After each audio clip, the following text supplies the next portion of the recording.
तर आता ना चालू आहे माझा संध्याकाळचा स्वयंपाक आणि संध्याकाळच्या स्वयंपाकामध्ये मला बनवायचं होतं सोयाबीन, थोडंसं वेगळ्या पद्धतीने भात करायचा होता, भाकरी करायची होती.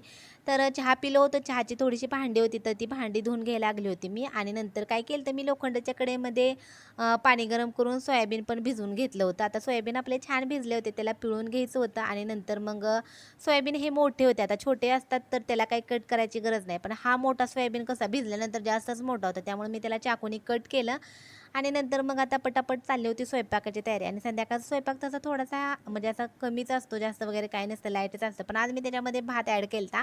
ते पण मला भात खायचा होता. मला कसं सोयाबीनची बिर्याणी खाऊ असं वाटलं होतं. त्यामुळे मी ना भात तसा थोड्या वेगळ्या पद्धतीने केला आहे आणि अपलोड पण केली रेसिपी. त्यामुळे तुम्हाला मी भात कसा केला आहे ते बघायचं असेल ना, तर तुम्ही बघू शकता. आणि तर आपली सोयाबीनची छान अशी भाजी तयार झाली आणि तर गरम गरम सोयाबीन, भाकरी आणि मस्त असा भात. हा भात कसा केला आहे तो बघायचा असेल तर बघू शकता आणि मिनी ब्लॉग कसा वाटला नक्की सांगा आणि बाय. या जेवायला.